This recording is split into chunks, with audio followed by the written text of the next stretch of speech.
Today, we're going to talk about a quiet revolution that's happening right now on the factory floor. And no, it's not about faster robots or fancier machines. It's about a pretty radical idea. What if the safest factory is also the most profitable one? What if a worker's well-being isn't a cost, but a company's greatest superpower? I mean, just think about that for a second.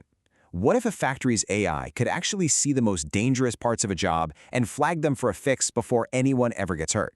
It sounds a little like science fiction, doesn't it? But it's quickly becoming our reality. And the stakes here are incredibly high. Just look at this number. According to the National Safety Council, the average direct cost of just one injury at work is almost $42,000. And that doesn't even begin to cover the indirect costs. You know, things like lost productivity, which can be 4 to 10 times higher. This is the real price of an old, outdated way of thinking. For decades, the logic on the factory floor was simple and kind of brutal. You build the machine first, and then you just force the human worker to adapt to it.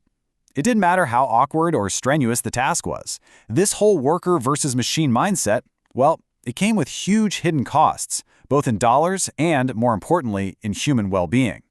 So what's the biggest consequence of this old philosophy? It's musculoskeletal disorders, or MSDs. These are the single leading cause of long-term disability in the entire industrial workforce.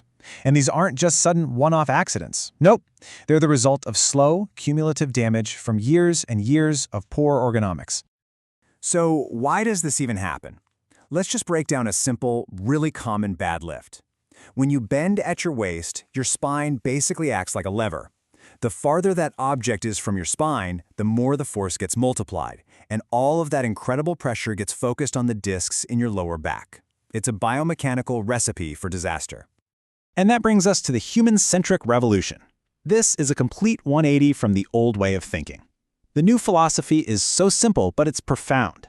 Don't force the worker to fit the job, design the job to fit the worker. This idea is right at the heart of modern ergonomics. And look, this isn't just some feel-good idea. It is a brilliant business strategy. The hard data proves it. A company called Pratt & Whitney found that for every single dollar they invested in simple ergonomic fixes, they saw a $4 return. A 4-to-1 ROI. That's incredible. And it's not just Pratt & Whitney. I mean, look at this. It's happening across totally different industries, from insurance to cars to making shoes.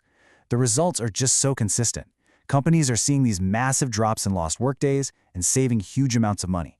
The return on investment is it's undeniable. This quote from an Aetna study really hits the nail on the head. You see, the very same physical bottlenecks that cause injuries, like a hard-to-reach bolt that forces a worker to twist in a weird way, those are the exact same bottlenecks that slow down production. So when you fix the ergonomics, you're not just boosting safety, you're also making things faster and more efficient.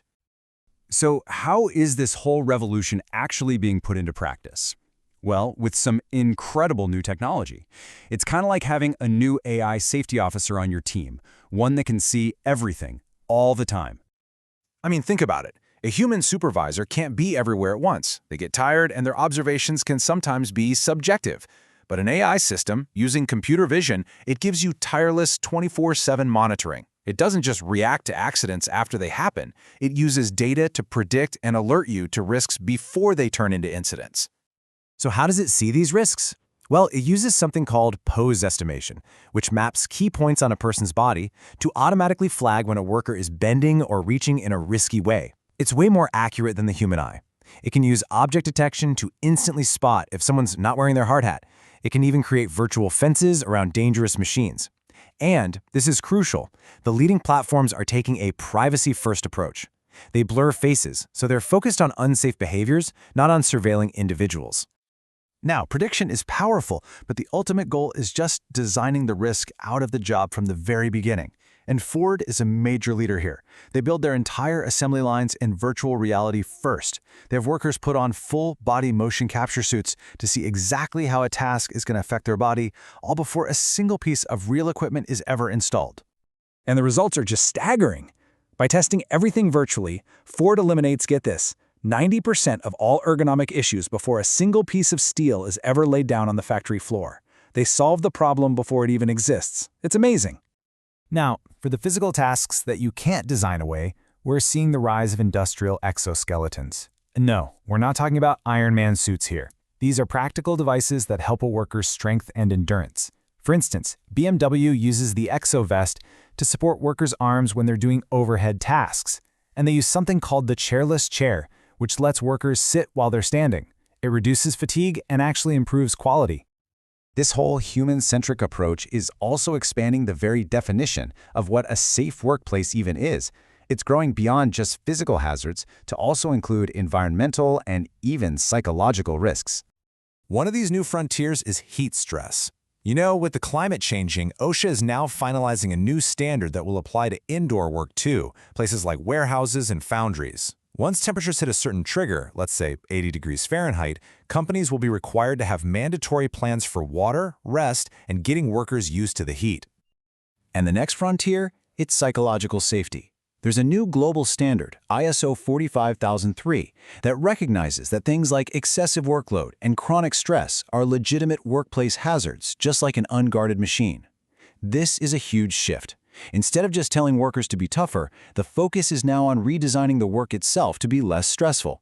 Because let's be honest, a moment of distraction because you're burned out can easily lead to a physical accident.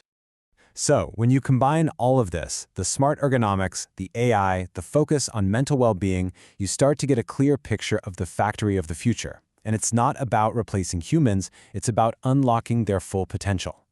And this brings us to what might be the ultimate principle here.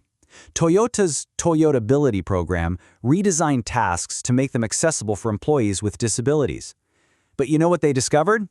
These new, more ergonomic, more intuitive processes made the job easier, safer, and more efficient for every single worker.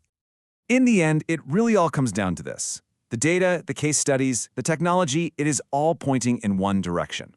Investing in the health, safety, and well-being of people isn't a cost. It's the single best investment a company could make to unlock productivity, innovation, and, well, human potential. So that leaves us with one final question to think about. I want you to consider where you work, whether it's a factory, an office, anywhere really. Is your workplace designed around the process, the machine, the system, or is it truly built for you?